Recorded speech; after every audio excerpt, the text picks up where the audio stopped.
I'm ready whenever you are. You gotta ask me. Yeah. Are you ready whenever I'm ready? I've been ready. How does this show work again?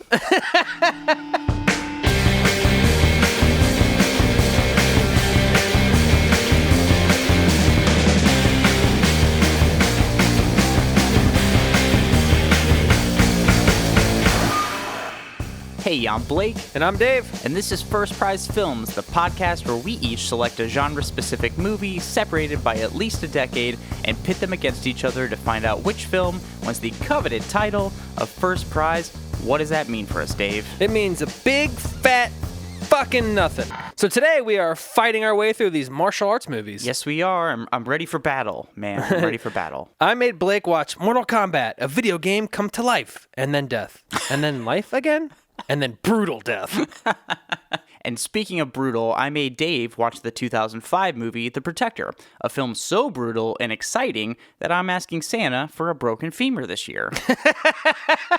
This is a pretty fun experience, though, watching these two movies back to back. They're different, most definitely, but I thought it was a pretty fun little experiment. I'm not normally a martial arts movie kind of guy, but I have watched Corridor Crew, which is a YouTube channel that has a lot of Stuntman Reacts videos where they do a lot of martial arts films, and they've got a lot of Tony Jaa movies that they've done, including this one. But with Mortal Kombat, I watched the original one in the 90s, and that's what basically started my love for the franchise. Oh, I'm sorry.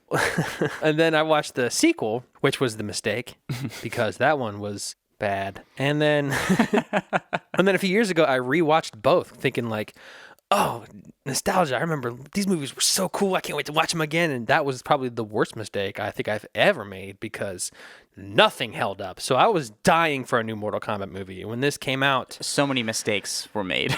Listen, this was not a mistake. I was raging hard the whole time. That's a lot of detail. Listen, I don't know anything about Mortal Kombat. I suck at video games. I never played them. I don't know really much of the lore. I know that you have a full sleeve of Mortal Kombat tattoos. Yes, I do. Mm-hmm. So you're going to have to hold my fucking hand through this entire thing. Be sure of that. Yeah, like a blind child with two broken legs. Like you, I'm not a huge martial arts movie fan per se, but I saw The Protector when it came out in the US, and it floored me. It has really stuck with me, and so I was really excited to see it again here, and excited for you to watch it too. Yeah, I have some thoughts. It's fucking wild. Truly, truly wild, and I'm really excited to talk about it. Yeah, me too. This is a learning experience for me, so I'm here to learn all about Mortal Kombat. If you're ready, get a wheelbarrow or rent a fucking U-Haul, because there's a lot of heavy lifting you're going to have to do for me. All right, man. Put your helmet on. Let's do it. Strap it in, dog. Movie 1, Mortal Kombat 2021. All right, Dave. Oh, boy. Let's put in the mileage here, man. Give me the synopsis for Mortal Kombat 2021. Earthrealm, which is totally a real thing, is under attack by superpowered demon ninjas and can only be saved by a couple of regular-ass people. Cole and his new friends bring a butter knife to a tank fight. What could go wrong? So we open to the Hanzo Hasashi compound in 1617, Japan. We're with a family doing their daily tasks. So while the father is out filling buckets of water, we see a dragon scar mark thing. I don't know. It's on his wrist. And at the same time, the mother back at the house digs up a plant with not a hand rake, not a hand trowel, a fucking dagger. It's ancient times, but brutal times. Stab the fucking garden. Death to soil. So then the mom gets up to go check on her kids and finds that the house is very cold, hint, hint, wink, wink, and suddenly we hear swords swinging, grunting, and suddenly a body hits one of those Japanese walls where it's like the paper type material that I would totally trip and fall straight fucking through. You Chris Farley it.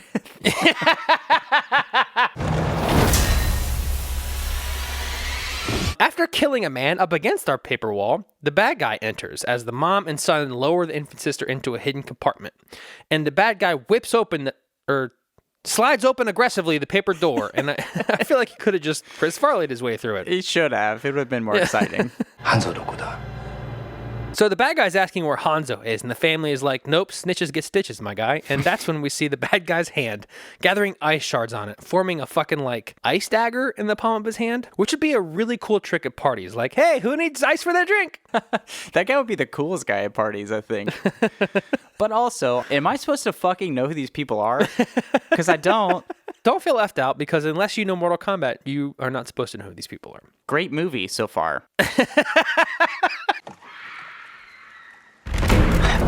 So then the dad, or Hanzo, hears his wife scream, and he just takes off in a dead sprint back to the house, where he finds multiple bad guys and his wife and son frozen solid like a popsicle or a famsicle. And before Hanzo can mourn his dead ice wife, he's got to fight some bitches, and he fucking tears through them with his katana with such moves as stabbing through the top of the head and just yeeting the sword into a guy's back. You can tell he's been practicing in his garage. Yeah. So now he takes his wife's guarding dagger and ties a rope to it, and then goes ham on the rest of the goons before yelling out, "Behind!" Which I guess is Ice Guy's name. Crystal Ice. Isn't that a drink? That's Crystal Light. Oh, it's Smirnoff Ice and Crystal Light together. Oh, the deadliest combo. So Bihan breaks out of his meditation, which feels like a weird time to take a pretty much nap, and then says something about ending the Hasashi bloodline. They have a tense standoff where they talk shit to each other in different languages before Hanzo says in Japanese, "I may not understand your words, but I promise you this, I will kill you." That's how I feel about you, Dave. I don't understand the shit you say, but I do want to fucking kill you. Fair enough. So they begin their epic combat with a K, with Hanzo using his gardening rope dagger and Bihan using his ice cube party trick. It's pretty evenly matched, but also super brutal, with faces getting slashed, heads smacking into boulders, and a falcon punch to the dick that doesn't even faze Bihan. It's incredible.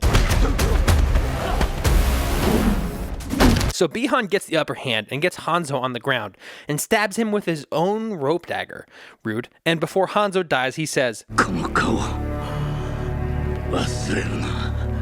"Do not forget this face." He then spontaneously combusts and disappears. Listen, Blake, I don't want a lot of things when I die, but that would be the funniest shit. It's a power move. I'll tell you that much. Anyway, so it starts raining and then boom, lightning strikes and a strange hatted man kneels down to inspect the burn mark and rope dagger left by Hanzo. And when he looks up, his eyes are glowing white. Lightning Man. Oh, God. Is this guy somebody? Yeah, this is Raiden. He's like the main good guy. We cut to Lightning Man picking up Hanzo's infant daughter. He's picking up Hanzo's infant daughter and carrying her off into the woods like he's like, "Hey, look what I found." And anyway, he lightning ports the hell out of there, and the title card finally shows.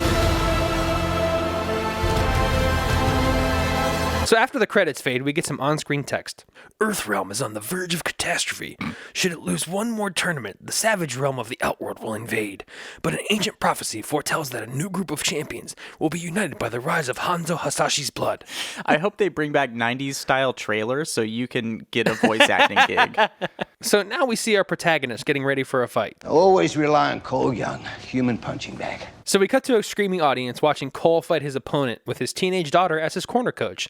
Now, she could be a martial arts guru. I'm not trying to say anything otherwise, but I still feel like maybe you should have a professional coach. I don't know. She gives good advice, like, throw your uppercut. It's hilarious, but he got hit in the head so many fucking times, words mean nothing to this guy anymore. Correct. After his daughter does yell, "throw the uppercut," Cole does ignore this.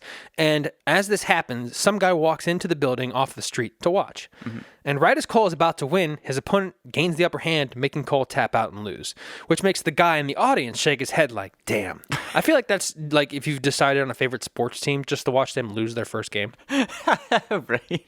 So now we're in the Outworld, which we know because the screen tells us. And the main bad guy, Shang Tsung, says, "The prophecy is upon us, which means we could lose the 10th tournament." To which a now masked Bihan says, "Nah, fam, I killed Hanzo. There's no prophecy."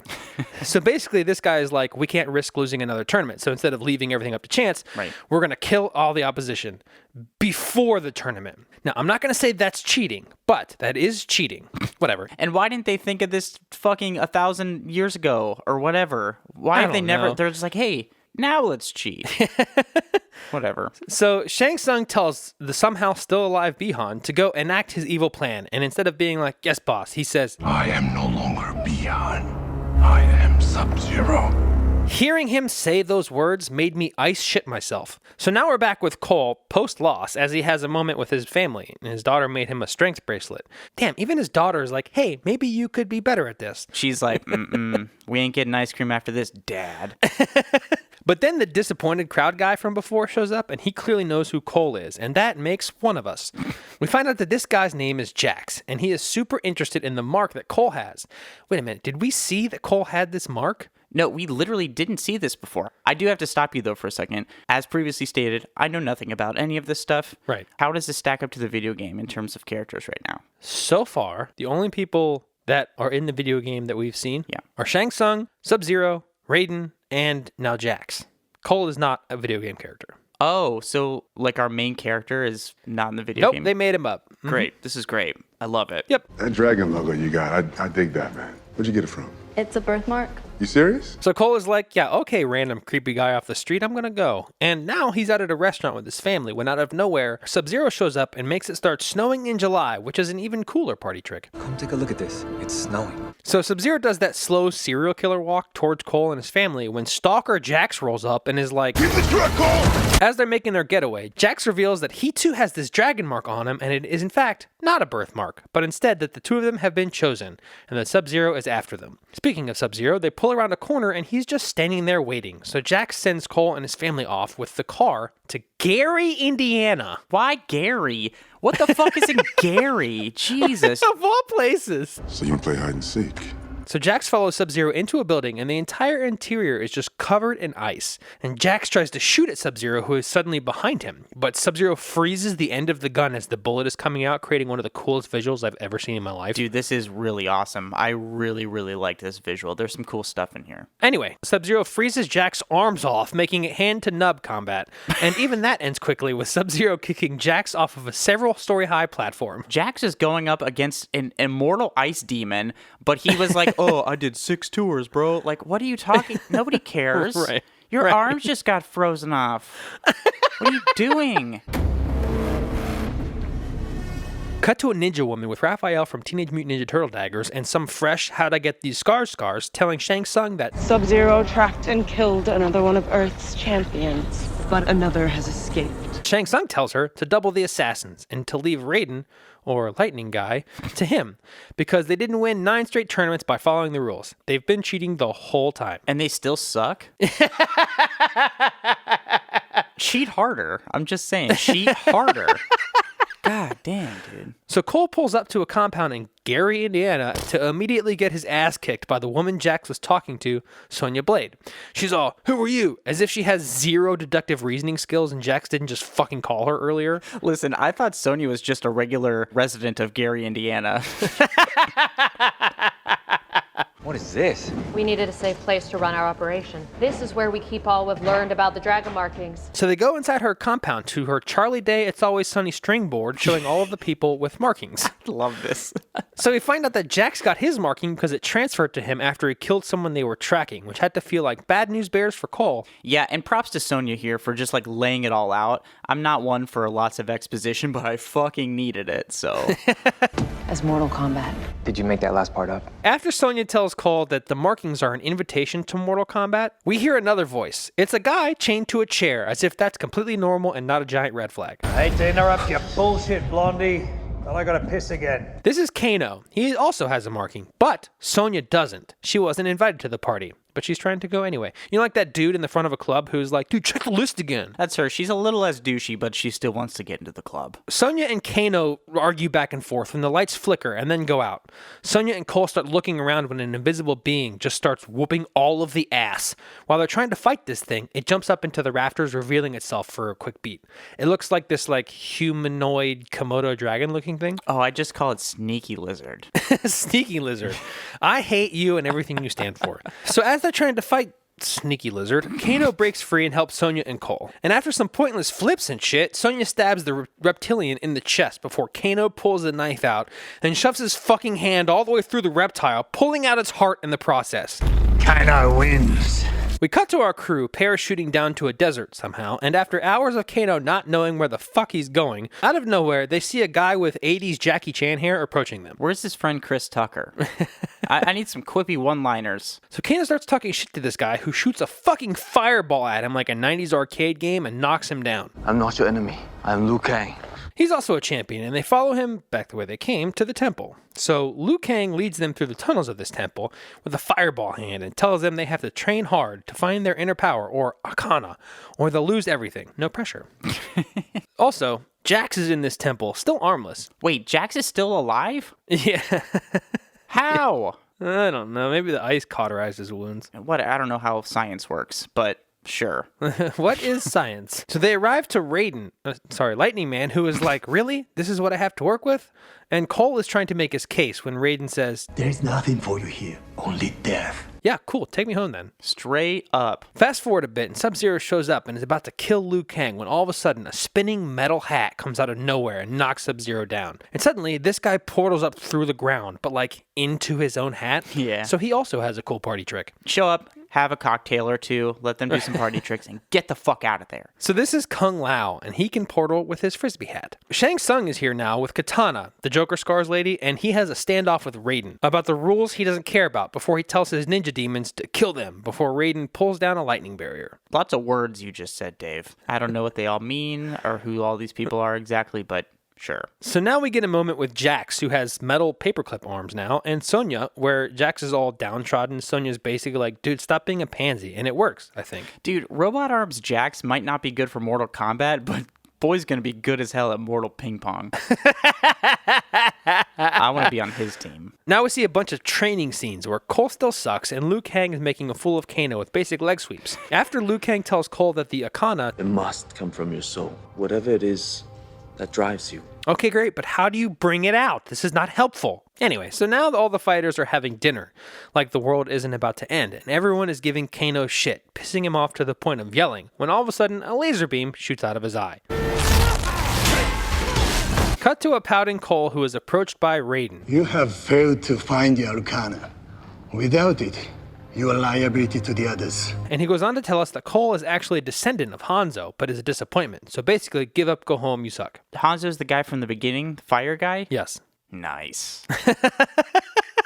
So Raiden portals Cole back to his family before we cut back to Outer World. Shang Tsung has assembled his assassins, Nataro, Cabal, General Raikou, I don't know, Sub-Zero, Katana, and Goro, who is basically a four-armed Incredible Hulk. So Shang Tsung sends Cabal to turn Kano to the dark side. What movie are we watching again? That's a great question, dude. Anyway, it works, and Kano says, So what would I need to do? So now we see Kano bringing down the protective barrier around the temple, while at the same time, Goro shows up to Cole's house like an angry drunk guy who followed someone home. Cole goes out to attempt to fight Goro when we cut back to the other fighters. Now, a bunch of things start happening simultaneously, right? Cabal starts kicking the shit out of Liu Kang. Jax is getting his ass kicked by some dude with a giant sledgehammer-looking thing. Cole is back at his place getting absolutely clobbered by the four-armed Goro. And Katana and Sonya square up. So, to recap here, Kano fucking sucks. Yes. Cole's getting the fuck kicked out of him. Yep. And other people are doing other things. Yep. So thankfully, we focus on the girl boss fight, and Katana gets Sonya on the ground, stabbing her with her Raphael daggers. Baby tridents? She licks the blood from one of her baby tridents and goes, This is not the blood of the chosen one. Your death has no worth. And then she just portals away like she didn't just fucking psychologically destroy Sonya. And me, by the way. But then Kano comes in and tosses Sonya like a rag doll and uses his laser beam eye to trap her with a giant statue arm. Sure. Kano's up in here looking like the fucking Terminator in the third act, but, you know, what do I know? While Cabal is still kicking the shit out of Liu Kang, Nataro is ordered to attack Kung Lao, who flips onto her back and rides her like a pony into his spinning buzzsaw hat, cutting her entirely in half. I love this. It was so gory, and they showed the whole thing. It was fucking disgusting. I was enjoying this quite a lot. It says a lot about my character, I'm sure, but... Flawless victory. Now we're back with Cole as he gets fucking pummeled by Goro forearms while Cole's wife tries to help. And that immediately backfires and Goro is about to kill Cole's family when armor starts forming all over his body. He got his Akana. It only took the imminent death of his entire family. That's the thing. Cole hasn't really questioned any of this stuff. He's just kind of been along for the ride. Like, he got fucking kidnapped, kind of, and, like, his family's in danger, but he's like, well, it's fine, whatever. Like, I don't know. It's so wild to me. And now he has, like, all this shield coming out of nowhere. It's bonkers, Dave. So now Cole starts fighting Goro again, and with every hit he takes, his armor starts glowing when Cole's daughter yells, and this time, Cole listens. It came back. Something makes sense. Now weapons form in his hands somehow, and he slices open Goro's stomach before stabbing him through the eye socket. Cut to Jax seeing Sonya trapped, and in his desperation to pull the statue off of her, his paperclip arms turn into full-on badass Iron Man arms. Yes, Jax is a transformer. I love it. You get your Akana. You get your Akana. Everyone gets their Akana! So now, Raiden lightning ports Cole into the arena, and everyone is there. After Kung Lao saves Cole from Sub-Zero, Shang Tsung sucks the soul out of him. Seems like something he could have just done from the beginning and avoided losing entirely, but whatever. That's what I'm saying this whole time. Like, why didn't he do this from the beginning? Why didn't he just show up and start sucking a while ago? Blake wants to get to the sucking already. The sucking. Wait. Anyway, Raiden lightning ports all the good guys to Purgatory. We are in the void. It is the realm between your world and mine. Now that Cole has his Akana, Raiden finally has faith in him and gives him Hanzo's dagger. It's kind of giving me this, like, if you can't handle me at losing my UFC fight, then you don't deserve me at my special armor vibe. Very specific vibes, to be sure, but vibes indeed. Yeah. Raiden sends all the fighters to take on their opponents. And fun fact, every level they go to, aside from Sonya's compound, is a level in the old school games. Oh, cool, says Blake, who has no fucking idea what you're talking about. The fights start, and our champions start curb stomping the bad guys, suddenly, even though nothing has really changed. First up, we see Jax kicking the literal fuck out of General Sledgehammer before he claps dude's head with his metal arms. Like, he obliterates his head like a watermelon. I love this part too. I guess all the parts I really like in this are just incredible gore, death and destruction. It's exciting. Yeah, these motherfuckers work. Then we see Sonya employing guerrilla-style tactics against Kano before she short-circuits his not-mechanical eye with a bottle of some liquid. So was he a robot the whole time? I don't get this. How does he short-circuit when... Well, it's because, like, in the game, that part of his fucking face is metal and electronic, but it's not in the movie. It doesn't make sense, but go on. Then, after he gets her in a headlock, she puts a fucking garden gnome with a pointy hat through his eye. It's like those milk pouches from elementary school, the one you got to stab the fucking straw into. Yeah. Anyway, the Dragon Mark transfers to Sonya before we cut to Liu Kang and Cabal, where Liu does one of his famous video game moves where he's like floating through the air, like double kicking the whole time. I guess. Before he creates a literal fire dragon, burning Cabal alive. Fatality. Next up, Katana and Cole. Katana screams at him, splitting her scars so she has T-Rex mouth before they start the battle. What about her arms? Are they still the same size? No, they're normal arms. Okay, well, I would have liked T-Rex arms, but... Can you imagine she splits open her scars and her arms shorten up? So now Katana gets Cole on the ground and is on top of him, biting like a rabid dog when Sonya shows up and blasts Katana with these newfound energy blasts. She falls to the ground and her T-Rex jaw flops like an animatronic that got turned off too quickly, and the camera pans to a giant hole in her torso that we can see her spine through. I'm glad we finally got to the Mortal Kombat part of Mortal Kombat because this is brutal. Technically speaking, this is not the Mortal Kombat tournament. Anyway, so... No. We're not going to breeze past this. When the fuck does Mortal Kombat happen in Mortal Kombat? Not in this movie. Are you serious? They don't have the tournament in this movie, no. You made me watch a movie called Mortal Kombat and there's no fucking Mortal Kombat in it? I didn't know that going in. You son of a bitch. Next thing you know, Sub-Zero portals near Cole and crushes the bracelet his daughter made for him earlier, prompting Cole to follow him through another portal into the UFC gym from earlier, which is now covered in ice shards. This is a cool set design thing, too. I really like this. And Cole's family is there, frozen just like Hanzo's from earlier, only Cole's family is still alive, but still a famsicle. Yeah, how are they still alive? Basically, Sub-Zero's just keeping them fresh for when Cole gets there. So Cole and Sub-Zero start battling, and Sub-Zero is kicking the shit out of Cole when all of a sudden... A fire rope dagger flies in, piercing Sub-Zero's arm, and we see Scorpion behind him, and he yells out his famous line, "Get over here!" Wait, who's Scorpion? He has a chain dagger, so it's Hanzo. Fire guy. So now we have Scorpion and Sub-Zero, who were two of my favorite characters, battling, and I have the weirdest boner. Ew. They battle hard and are evenly matched, with Sub-Zero using multiple game moves and Scorpion generally being a badass. Scorpion throws Sub-Zero into the ring, and now it's Scorpion and Cole versus Sub-Zero. The two of them start kicking the ice shit out of Sub-Zero with badass move after badass move. This is a big fight. There's a lot going on here. Right. Finally, Sub-Zero is staggering. Cole goes to break his family from the ice when Scorpion takes off his mask and spits fire at Sub-Zero, burning him alive. Again, should have done this from the beginning. Now that Sub-Zero has been defeated, the gym starts to thaw, and Cole has freed his family when Raiden and the gang lightning port into the gym. Before they can celebrate, though, Shang Tsung shows up and starts talking shit back and forth. The prophecy has been fulfilled. No matter how many of my people you put in the ground, there will always be another to take their place. Raiden just portals him away and he goes, he talks too much. You couldn't have done that before.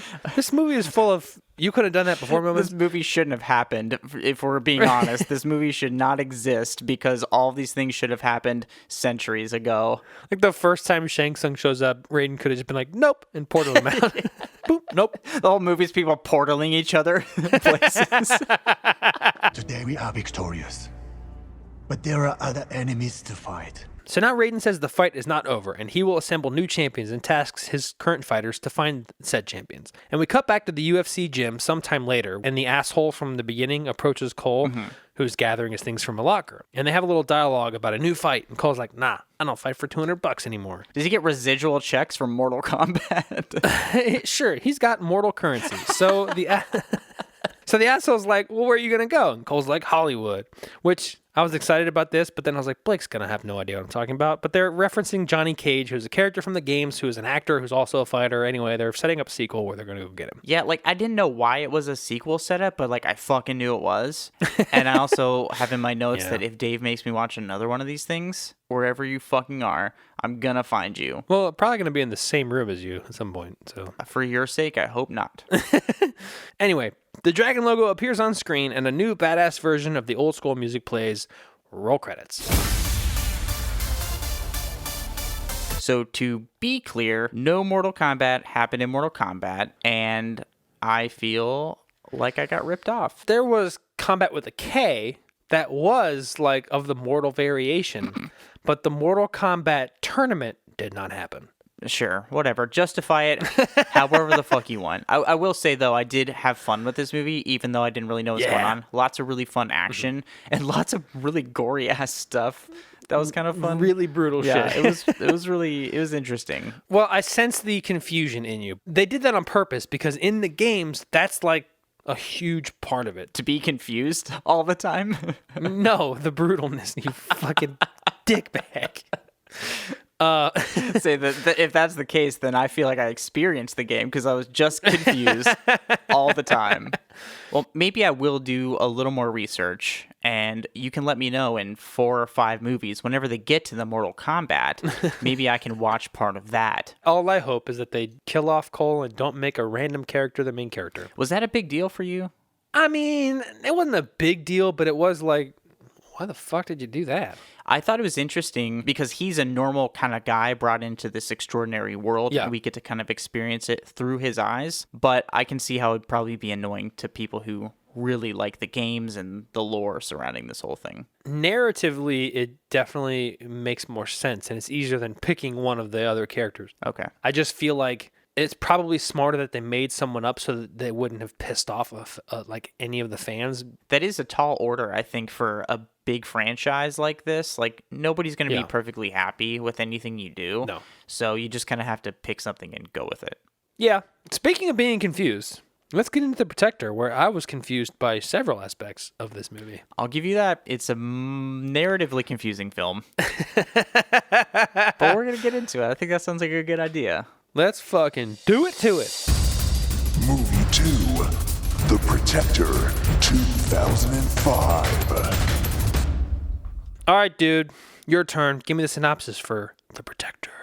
After his two best friends, who happen to be elephants, are stolen, a young TIE fighter must travel to Australia to retrieve them. While there, he'll have to beat the living shit out of every single person he meets and battle a gang of leather-bound sadists, leaving a trail of bodies, broken glass, and flimsy home decor in his wake. Bones will break. Oh yes, so many bones will break. Oh, Jesus. So the actual name of this movie is in Thai called Tom Jam Kun, and I'm deeply sorry if I'm not pronouncing that correctly.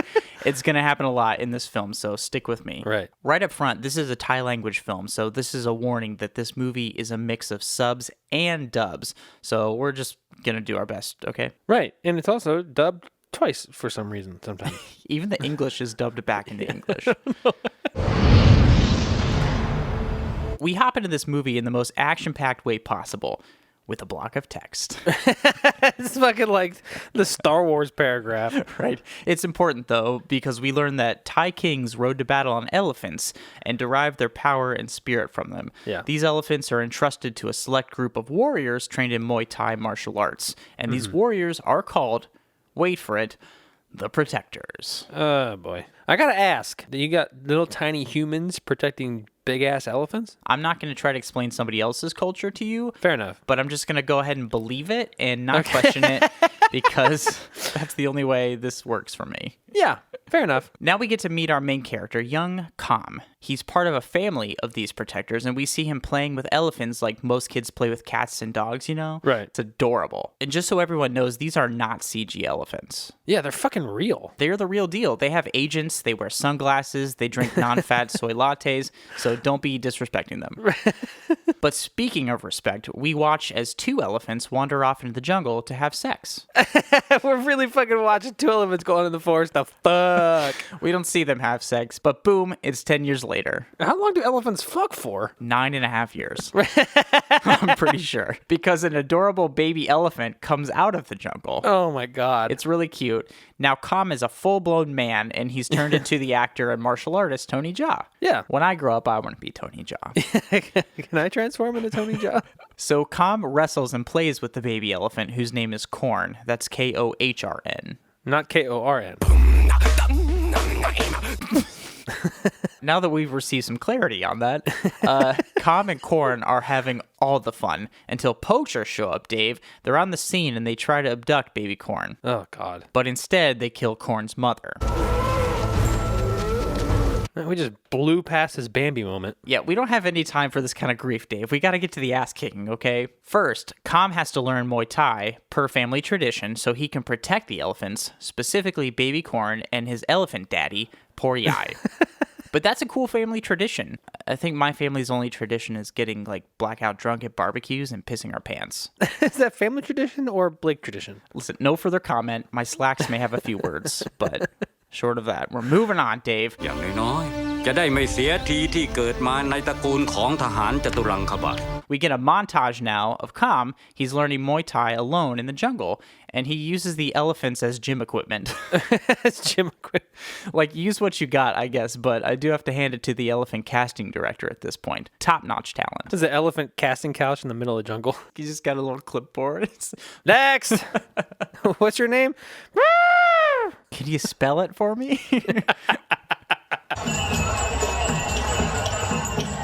Now we're at the Songkran Festival, where Kam and his father brought their elephant friends, Korn and his father, Poor Yai, so they can speak with the king's examiner to see if Poor Yai is worthy of the king. This scene was a little confusing to me, I'm not going to lie. Yeah, so this movie was cut down a little bit for the US version, so it doesn't explain much, but essentially, they bring their elephants to an examiner to see if the elephants are worthy of the king. It's a big cultural thing. Oh, because it looked like he came to sell his elephant and then got mad when they took it. we're gonna get there. I can see how that's confusing. Right. So while Kam's father takes Poor Yai to talk to the examiner, Kam buys a bell for Korn so he can bling out his baby elephant, you know? We get some spinners on it? Or? I don't know, maybe some hydraulics or something. It's gonna be cool either way. Don't get hooked on that feeling. for too long, Dave, because tragedy strikes, and we find out that local poachers have teamed up with the local MPs, and they decide to steal Com's elephants. Oh, God. Com's father is shot and killed by a local poacher. Yeah, they poached the wrong thing. Oh, Jesus Christ. Either way, poor Yai loses his elephant mind and charges at the poachers, who just immediately throw their guns. They're like, sorry! Which, by the way, proving my point that these elephants don't need protectors. Well, I don't know, because unfortunately, those people do end up capturing him and Baby Corn in the ensuing chaos. And just like that, Com is alone. No dad, no elephants. Much like myself. We really get going now. Yeah. We're at a party hosted by one of the men who stole the elephants from Com. And now Com himself is here. Somehow, it's not really explained. And he starts kicking the fuck out of everyone. This is where we get our first, real taste of the brutality and inventive fight scenes that are coming for the rest of this film. Yeah, brutality, but also hilarity. Oh, it's great, dude. Com is throwing people around and kicking people through glass doors and shit. They have guns and stuff. He doesn't need them. He's just kicking everybody. It's great. He's fucking yeeting people and then yeeting himself. But he is here for a reason. He's got to get more information. He's got to figure out where his elephants are.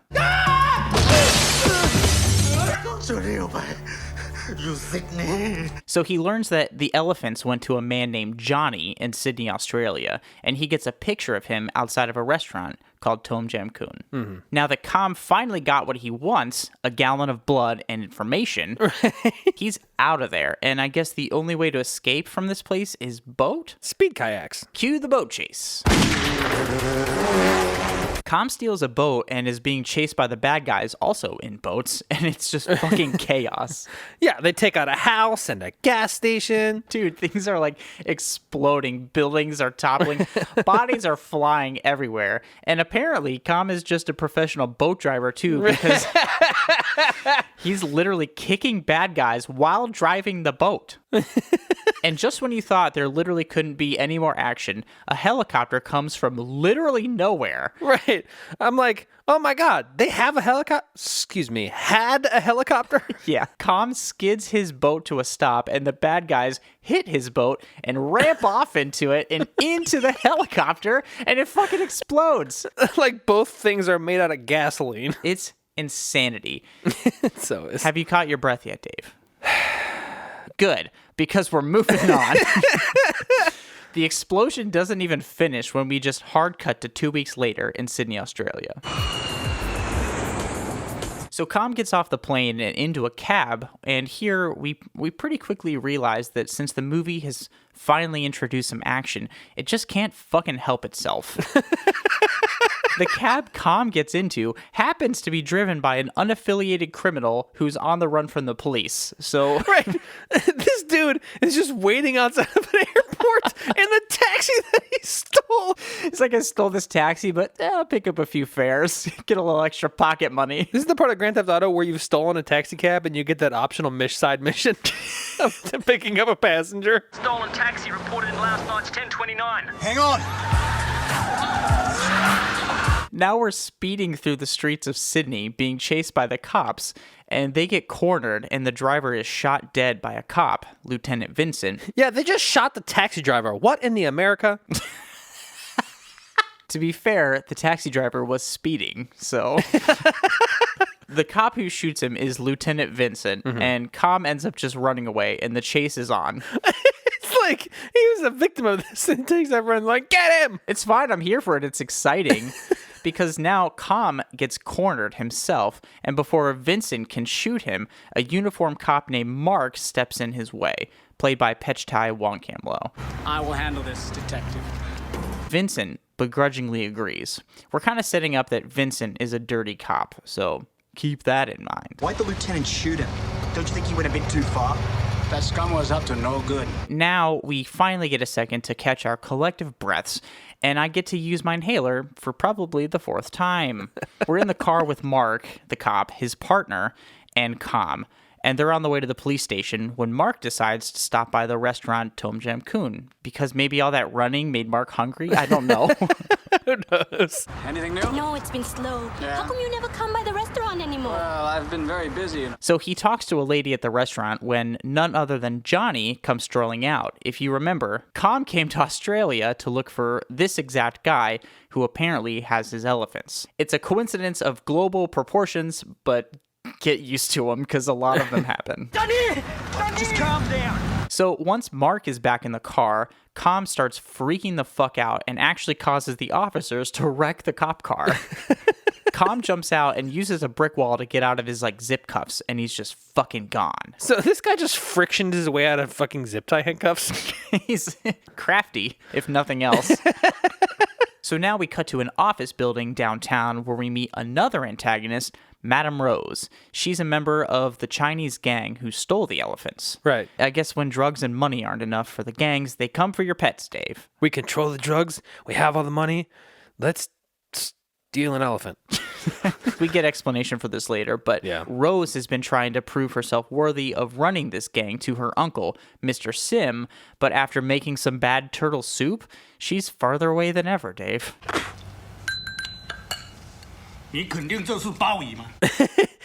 basically is like, you can't cook. How do you think you can do security? Like they're related. And then he goes, now go back to cooking.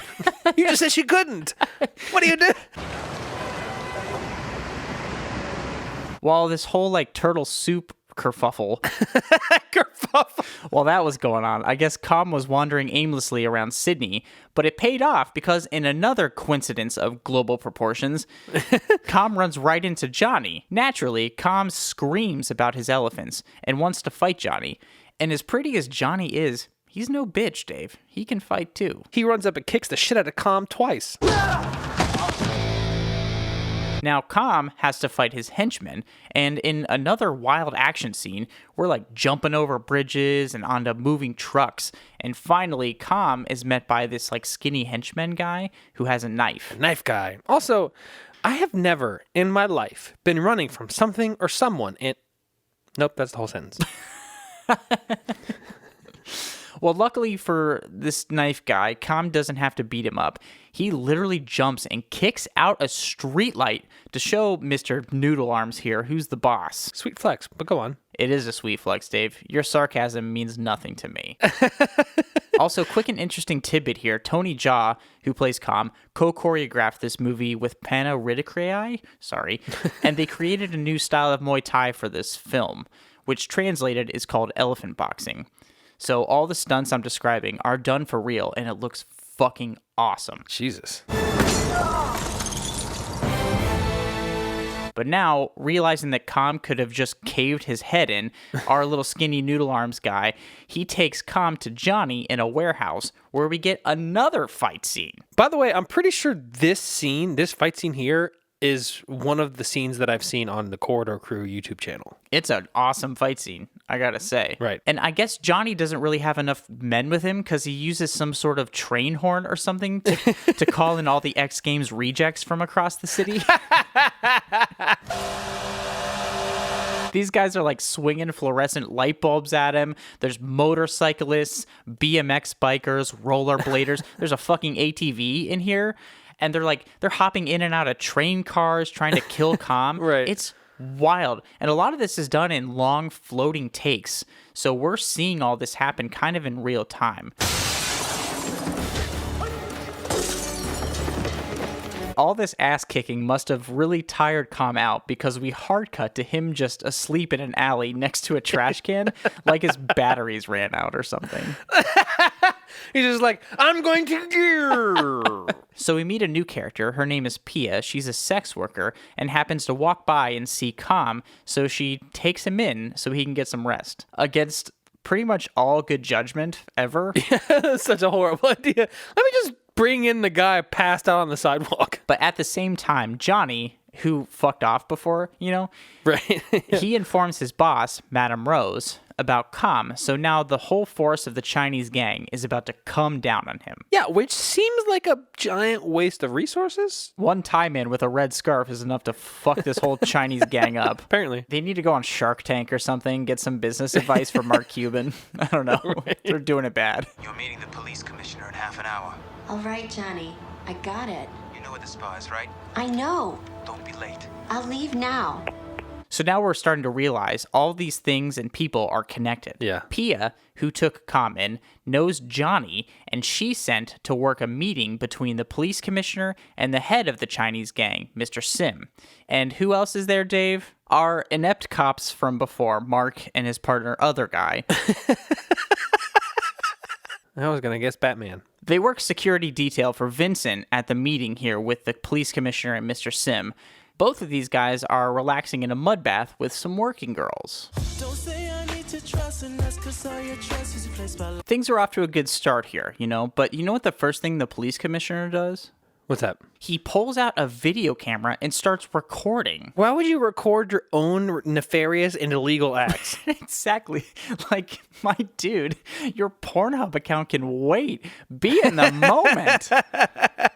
But barely a minute later, a hooded assailant hired by Vincent walks in and shoots the commissioner and Mr. Sim. Ugh. Vincent then proceeds to shoot him and frame Mark for the murders. Mark escapes and goes on the run, and luckily for him, Pia also runs away, but she takes the commissioner's video camera, so they have video evidence of everything that happened. Police are now tracking down Sergeant Mark Anand, who is well known in the downtown area. The fingerprints found on the gun at the scene of the crime belong to him. Mark is almost immediately caught by Johnny, while Pia is saved from the cops by Kam, with the help of, some creative editing decisions, Yeah, it happens, off screen. Now that she's alone with Kam, Pia tells him that Johnny runs Rose's restaurant, which is a front for the rare and endangered animal exchange, meaning the restaurant is probably where Kam's Ella family is being kept. Ella family. And at long last, Dave, we get to my favorite scene in this entire movie. In one take that lasts for nearly 4 minutes, Kam traverses the 4 floors of the restaurant, beating the shit out of everyone. He's throwing people from balconies, crushing furniture, kicking people through windows, and just fucking annihilating everyone. As cool as this scene is, all I can think is, can you imagine working at the front desk of this VIP place and this random dude just comes in and starts kicking everyone's ass? Kicking everyone's ass up all these flights of stairs. Right. I've never seen a fight scene quite like this. And to do it in one single take is fucking phenomenal. That's super impressive. Finally, Kam gets to the top floor and faces off against Johnny, who tosses the bell that Kam had bought for baby corn at the festival. The implication is dire.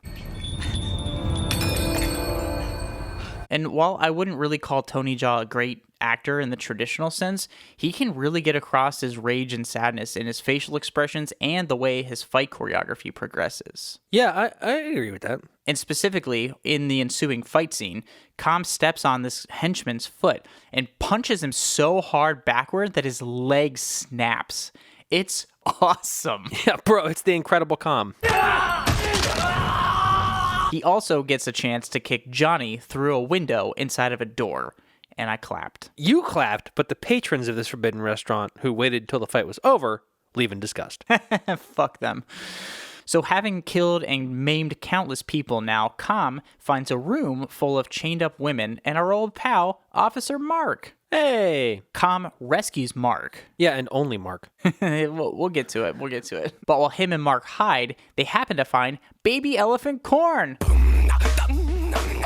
So I guess they just walk out of the place with a whole ass elephant. Nothing to see here. Nobody notices, but a guy in a box truck pulls up and they hop in and away they go before the police can get there. It's the elephant taxi. This restaurant has been the cover for crimes ranging from gambling and narcotics to the selling and serving of endangered animals. Police discovered several Thai women to be sold as prostitutes. The Thai man with the red scarf might also be involved in the crime. So now that Kam and Korn and Mark are on the run, they hide out at a Buddhist monastery where Kam has a little talk with Korn and vows that they're going to find his father, poor Yai, and get home. Right. So all of this looks really bad for Vincent, who vows to Madame Rose to find Mark and kill both of them. Right, and then we cut to a bunch of Agent Smiths, sorry, we're in Australia, Agent Smiths, intimidating random citizens looking for Officer Mark. While Vincent intimidates all these people, Rose decides to poison her nephews because they are in line to run the gang next, since Mr. Sim is dead. What's more than savage? Cold-blooded. But now, with her nephews dead, she can run the gang alone. Oh. And she fucking plans on it. So Mark and Kam decide to get Korn out of the monastery because religion makes him uncomfortable. But when they get back, the monastery has been set on fire by Vincent and his police thugs. Oh, God. Now, Kam has to fight some guys in the burning monastery, presumably hired by Vincent. This set design for this scene is exactly what martial arts cinema dreams are made of, Dave. The room is on fire and everything is bathed in this saturated red, reflecting off the water on the ground. So it kind of looks like they're fighting in blood almost. It's awesome. Yeah, and also, Jesus could walk on water, but could he do Muay Thai on it? Methinks not. This time, Kam isn't facing off against Johnny's random henchman. He has to fight this dreadlocked fighter of the highest order. Yeah, and I gotta say, the word pray that's carved into this mid-level boss villain's chest is a bit on the nose, no? Yes, it's theatrical. Definitely on the nose. But this guy's got all the fancy pants moves to prove it, though. His style kind of comes off as like a mixture of dancing and fighting, like dancial arts. Either way, Kam defeats this guy, then he has to face off against a second guy with a sword. This is a great battle. Kam pops this man's heart in his chest with a gong mallet. You know what they say, fight swords with drumsticks. Listen, I don't know if that's a medically accurate portrayal of what happened, but I choose to believe it, okay? Sure. So next on the docket is Stone Cold Steve Austin. Stone Cold Steve Austin on steroids. So it's not actually Stone Cold Steve Austin, but the man is built exactly like him, and he has no name, so that's just what I'm calling him. Also, is there like a stage manager waiting just outside of the frame being like, and this guy's been defeated? Go on, you're up. It's not like they're standing and waiting around. They took different buses, Dave. They showed up here at different times. But now Stone Cold looks like 7 feet tall next to Kam, and he's just throwing him around and tackling him like he's playing in the NFL. There's no real tact to it, and he kicks the shit out of Kam until sirens make the movie cut to black, I guess. After setting a whole ass building on fire, killing everyone in it, and sticking around to fight a man half your size, sirens scare you off? Right. Whatever, Stone Cold. Now we're back with Pia, who provides her video evidence to a not dirty cop, and that proves Mark's innocence in all of this. Meanwhile, Mark and Kam prepare to sleep in a park. Mark now tells Kam as they sit in the park to just cut his losses and go back to Thailand with Korn, which I think is a pretty sensible idea. Plus, think of the airfare for 2 whole elephants. Kam doesn't have that kind of money. Also, what's he gonna do? Smuggle him into his carry-on? Exactly. It just doesn't work that way. Good morning, sunshine. Your chariot awaits. Now, in the morning, the police pick up Mark in the park, but Kam is gone. That gasp is warranted, because we cut to Kam, and he's just walking his baby elephant friend through the streets of Sydney. As you know, the Sim Family Corporation is poised to reach new levels of greatness. So him and Korn walk into a press conference that Madame Rose is holding, and he screams out to her that she killed his father and stole his elephant. Baby Korn charges at her and disperses the crowd, while Kam starts taking everyone down. Luckily, Mark shows up, because I guess the cops just dropped him off to a random press conference. I don't know. And they gave him a gun because he starts shooting people, including Vincent. So that's nice that he's dead. Kam follows Korn up the stairs, I guess, because Korn wanted to get his steps in today. But they get into this room where Rose now sits upon a throne like a dictator, and she reveals the gold-covered skeleton of poor Yai. Yeah. So Kam loses it, and he cannot pull himself together. He's flashing back to memories of him and poor Yai together in his childhood. It's sad, but did they have to go through every memory he ever had? We needed context, Dave. So luckily, well, I guess unluckily, a stab wound brings Kam back to reality, and now we commence a scene that I've dubbed the Cavalcade of Broken Limbs. Kam takes on an insane amount of suited men, very deliberately breaking their arms and legs in just horrible, grotesque fashion. Yeah, like the time where he broke a dude's arm with his crotch. Literally, the broken bone sound design here sells this whole thing, but it's just guy after guy. It's like crunch, crunch, crunch. It sounds like me when I'm eating Triscuits. I felt sick to my stomach, just like when I eat Triscuits, so... So guess who's back now, Dave? I don't know why I ask you to guess these things.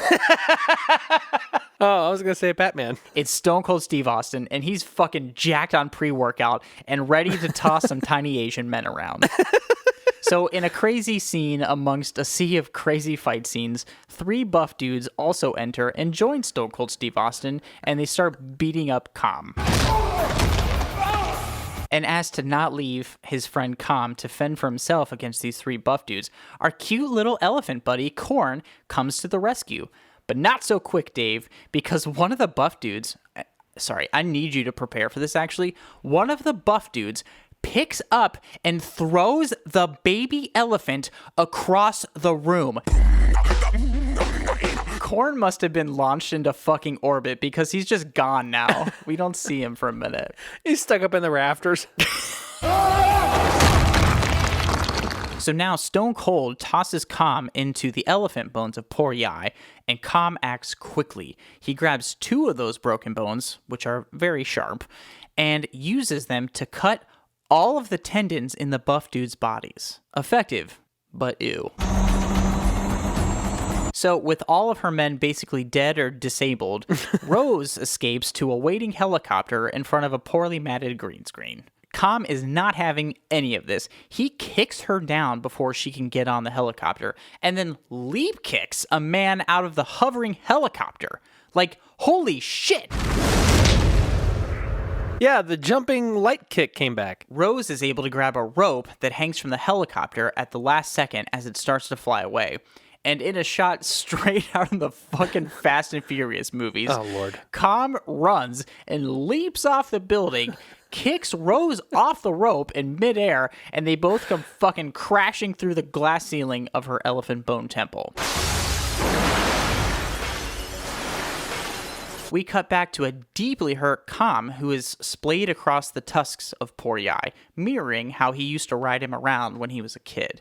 He struggles to his feet, but from the darkness, baby elephant Korn emerges from low Earth orbit. They hug it out, and we cut to credits. Wow. How do you feel right now? I feel like when I go grocery shopping later, I'm going to need some Triscuits. I don't. It was fun, dude. It's not that long of a movie, but there's so much stuff in it, and a lot of stuff that I honestly didn't understand what was going on until I looked it up, because it's really, really disjointed. Yeah. And I really realized revisiting this movie that I don't remember pretty much any of it from when I originally saw it, because I think I only saw it the one time, and I remembered all the fighting, and that's pretty much it. Well, that's pretty much all there was. That's not an untrue point, but I think we are ready, if you're ready, for our next segment. Let's fucking hit it! Movie versus movie. Welcome to the Thunderdome.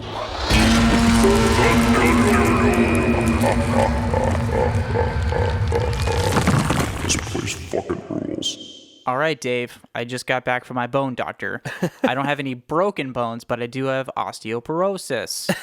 But we finally made it. We're at the Thunderdome. Finally. Tell us the rules, Blake. Okay, before we watch these movies, Dave and I, we decide on 5 things that we both agree make a good genre movie. In this case, martial arts movies. Yeah. So let's go through those 5 things. First, it obviously has to have good fight choreography. Is this martial arts or World Star? We need a big goal or high stakes. This better be more than a goddamn disagreement. There has to be exciting action. We dropping jaws or what? We need a noble or righteous main character. We're rooting for the good guy, right? And lastly, we need to see grievous bodily harm. Are we busting faces and breaking bones? So the first thing we're talking about here, fight choreography.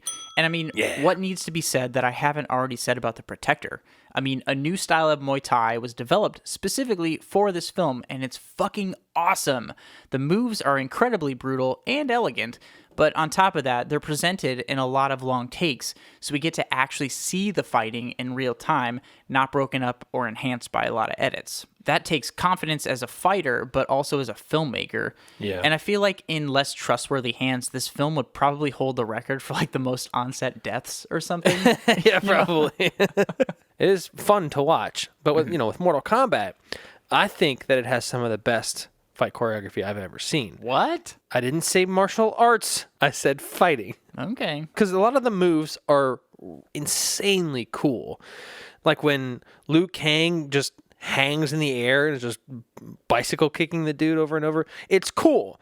They may not be a fighting style that I can point out, but in its defense, I can't point out any fighting styles.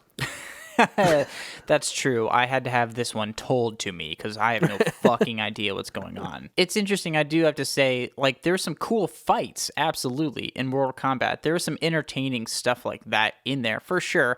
I just don't know if I could nail down if they were actually doing any martial arts in any meaningful way. I think they were. We just were too focused on the other cool shit. The other big giant things that were happening, the cool moves, the existential crises that was happening. It's true. Which is the next point. Big goals are high stakes.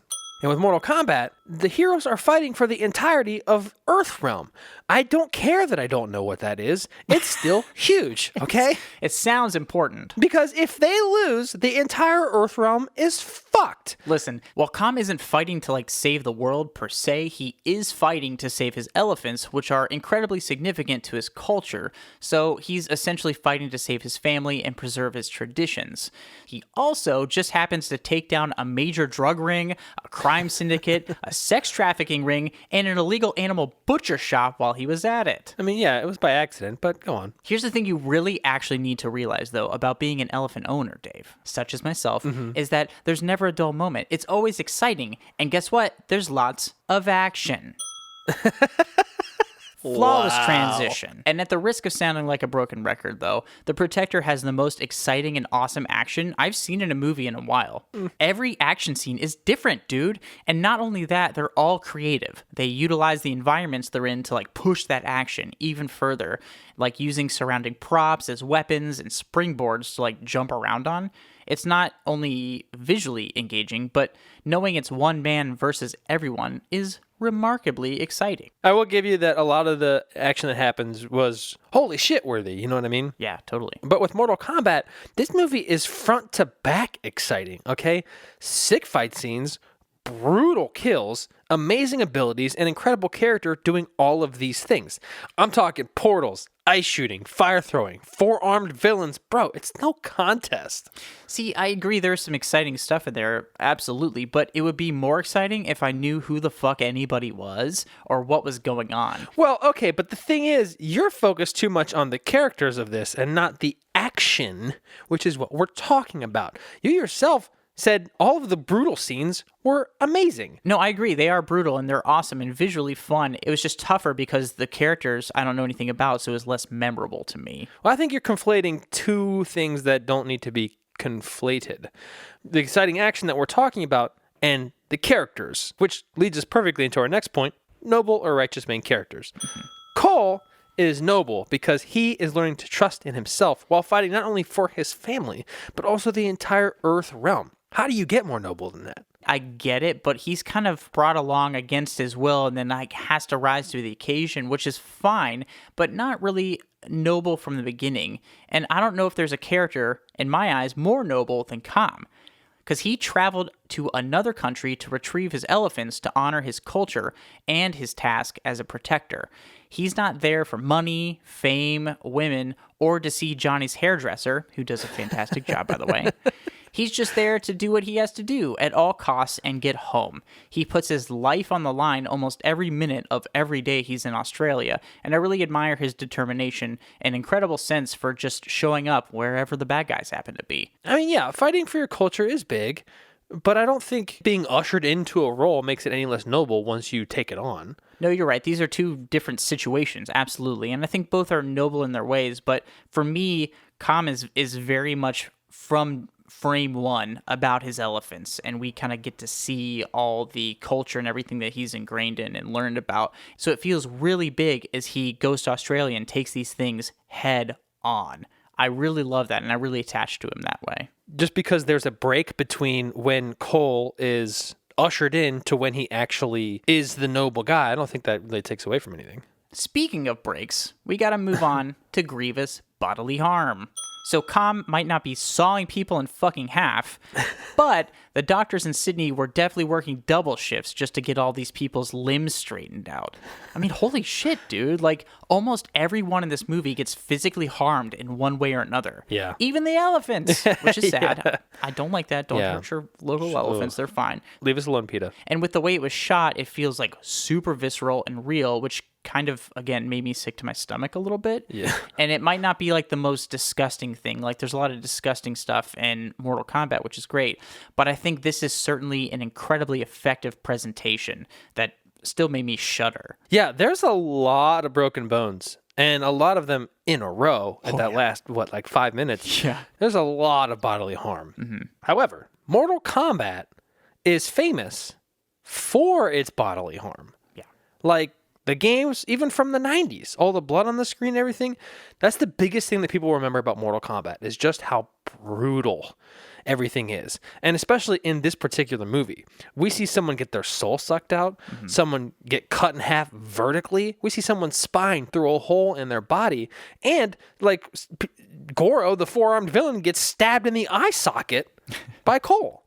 It's absolutely grievous. No, I absolutely agree. There's no lack of grievous bodily harm in Mortal Kombat, and I would never say anything against that. And so I guess it's not so much a competition that way because it's two different kinds of grievous bodily harm. It's why I was so excited that it had an R rating when I was put in production. It definitely delivered on that. I mean, it so did. And on that, we have finished the Thunderdome. Moving it on. Let's do it. Hey, look, we did it. It's the finish line. We're at the finish line. Can I go home yet? Alright. Whew. All right, Dave. Oh, did you two step into a freezer? Yeah, a little bit, man. I'm feeling a little cold in here. I feel some ice crystals forming. Oh, I get it. See what I did? I don't love it. Yeah, me either. So, I wasn't totally miserable with both of these movies. Okay. And honestly, I had a pretty good time.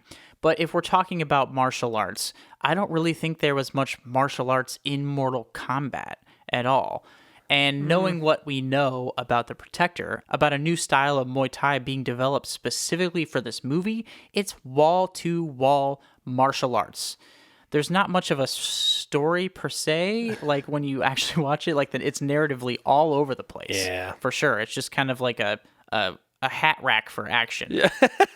My point being, while Mortal Kombat was technically more of a cohesive film, I have to say The Protector is definitely the better martial arts film.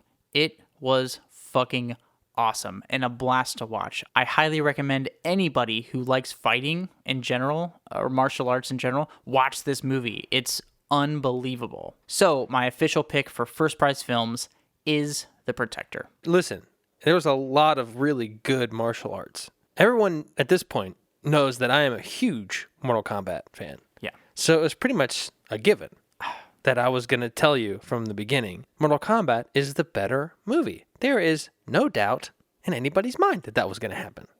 But are you fucking kidding me? We're not saying which one is the better movie. No. We're saying which one is the better genre movie. Yes. And as much as I don't want to admit it. Go on. There is not a... Shut your dirty whore mouth. Go on. There is not a lot of actual martial arts in this martial arts movie. Mm-hmm. Therefore, I cannot, in good conscience, call it the better martial arts film. So I have to, much to my chagrin, pick the Protector for first prize. Yes, it's true. You've done something good here, Dave. You've overcome your childhood bias and chose correctly. The Protector is officially the winner of first prize films for this episode. I love it. And I'm moving out. I have to say, go watch this movie. Go fucking watch it. If you like Mortal Kombat, go watch that too. If you don't know anything about it, read the Wikipedia article first or something. Do some research and then go watch the movie, and then you're probably going to like it as much as Dave liked it. Yeah, and it's strange to watch. For the third week in a fucking row, we've decided on the same movie to be the winner. It's kind of breaking the concept of our show a little bit.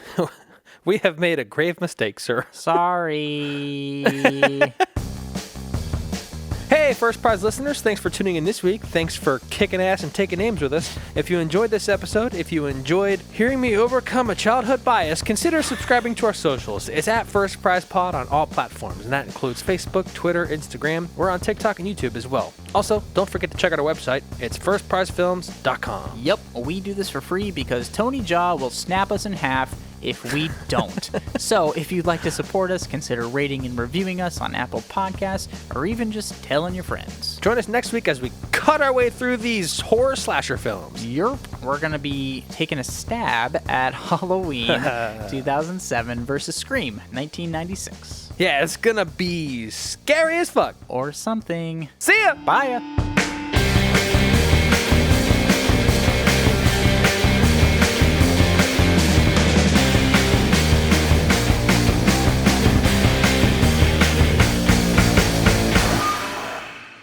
This is all a backdoor vehicle for Mark. In the sequel, The Protector 2, Mark stops for Thai food. Or as he calls it, food.